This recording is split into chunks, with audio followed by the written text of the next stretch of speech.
chemical formula by the crisscross method. Knowing their charges, knowing their valencies, we can easily find out formula for a chemical, which is known as chemical formula, also known as molecular formula or formula for compounds. Okay, chemical compounds.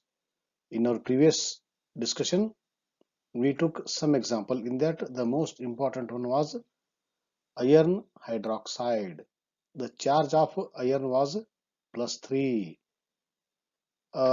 In the table given, in the case of copper and the iron, I told in the previous discussion, they show more than one valency. So there are some atoms which show more than one valency. They are called as a variable valency. Valency varies. Why valency varies? In some cases, why not with all other? That depends upon electronic arrangement or the electronic configuration, what we are going to discuss in the last chapter, where J.J. Thomson model and the Rutherford's model, Bohr's model, we are going to discuss. There exactly we learn how to write an electronic configuration. Configuration is what? It is the arrangement of electrons. Okay, we say no, computer has some configuration like that. So atom has some configuration. Which configuration? It is the electronic configuration. So how to write electronic configuration? For that there are some uh, theories are required. So all those we learn in our last chapter. So till then we discuss only about the valency part and the charge part of the ion. Okay. So once again I welcome you all for the today's session on chemical formula with some more examples. This is hydrogen chloride. Hydrogen and the chlorine, two are there. Okay, hydrogen it is +1, whereas chlorine it is -2. Hydrogen shows both valencies. In some chemical compounds it shows -1, and in some compounds it shows +1, because hydrogen contains only one electron. Okay, so that one electron it can either lose or it can take to go for the stability. That's why hydrogen can go for positive ion as well as the negative ion, but it depends upon the situation. What a situation is demanding. Okay, if a approaching atom is if the approaching ion is negative, then hydrogen will become positive, because there is a need. Okay, so if the approaching is plus, then hydrogen change its role as a negative ion. So that's why I told it depends upon the need, it depends upon the urgency, it depends upon the requirement, it depends upon the situation. Some electronic transaction has to happen, no? So for the chemical combination, so accordingly hydrogen will change the role as a positive or as a negative. Okay, right. So here it is showing +1 and -1. So plus minus I told don't use, because when they combine then it is nullified. So one will come here and this one will come here. So it is H1Cl1. One is understood already. Okay, so it is written as what? HCl. So chemical formula for hydrogen chloride is HCl. In the same way, for water already explained. Okay, now for H2S. So H is +1, S is -2, 2 will come here and 1 will go here. Okay, so it is H2S, already in the simplest form, no need to go for further simplification. Now in the case of carbon tetrachloride, carbon and the chlorine, carbon valency 4, 4 will come here, and chloride -1 minus will for the combination 1 will come here. So C will get 1 of chlorine and the chlorine will get 4 of the carbon. So it is CCl4.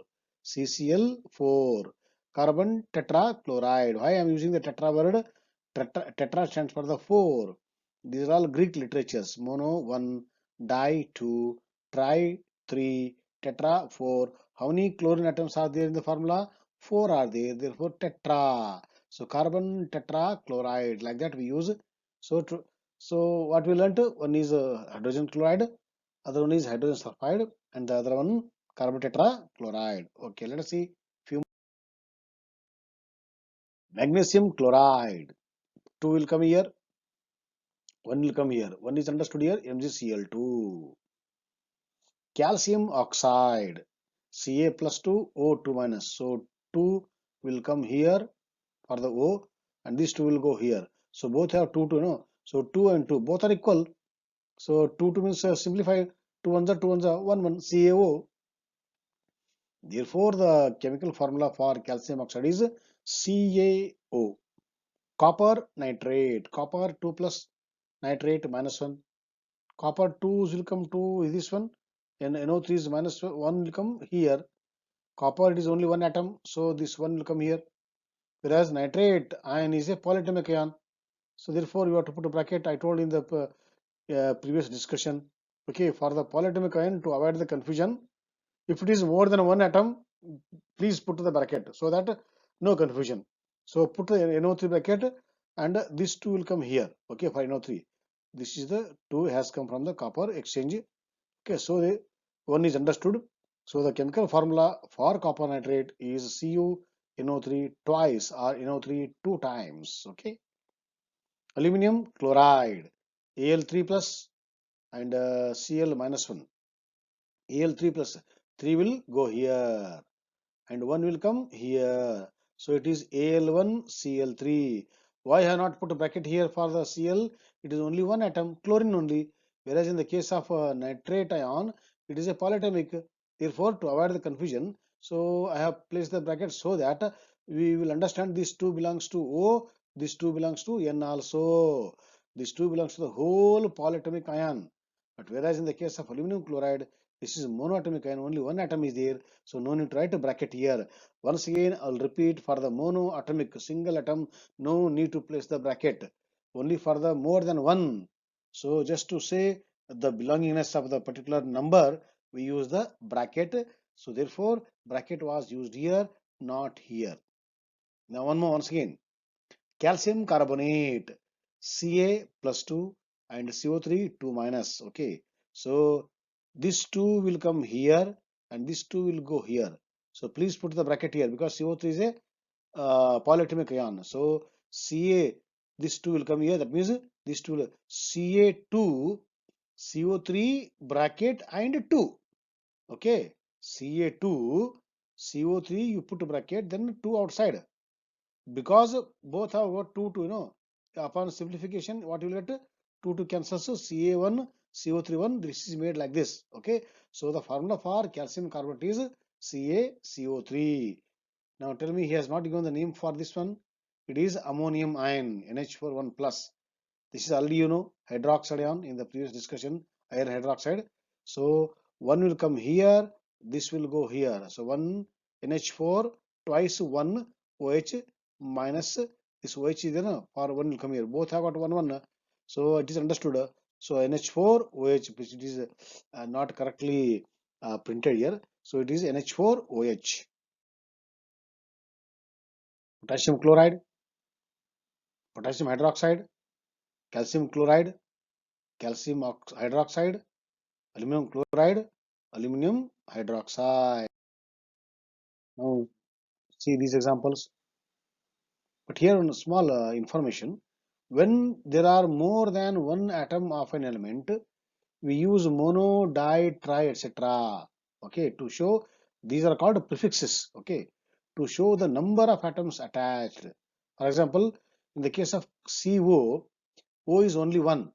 So we use the one for one mono, carbon monoxide. If it is two here, carbon dioxide. So because carbon can go for many compounds, So in the carbon can go for important two oxides. One is carbon monoxide, one is carbon dioxide. To show the number, we are using mono and the di only for some, not for all. Okay. This you see. Nitrogen can go for the more than three, sometimes five to five oxides. So in that, how to simply, let us not say they're all called as oxides of nitrogen. Nitrogen oxide, dinitrogen oxide, trinitrogen trioxide, nitrogen pentoxide, dinitrogen tetroxide. So depend upon the number. So here it is what? There are two oxygen, so nitrogen dioxide. Nitrogen dioxide. So we use mono, di, tri, tetra depend upon the number just to specify their number. Why? Because sometimes two atoms will go for more than one compound. That time we use this rule. Okay, right. Now second rule is when hydrogen is the first element in the formula, no prefix is added before hydrogen. This is specially for hydrogen. If hydrogen is there as a first member, as a positive part, then don't use those di, tri, etc. Because here there are two hydrogen, so don't tell it as a dihydrogen sulfide, dihydrogen oxide, and nitrogen trihydride. Not like that. Okay. So especially in the case of hydrogen, no need to use mono, di, tri. Special names are given: hydrogen sulfide, water, and the ammonia. And these three for your practice. Okay. I think slowly we are getting idea how to write down the chemical formula. So please keep practicing so that we get a grip over the chemical formula. Till then, bye. Have a nice time.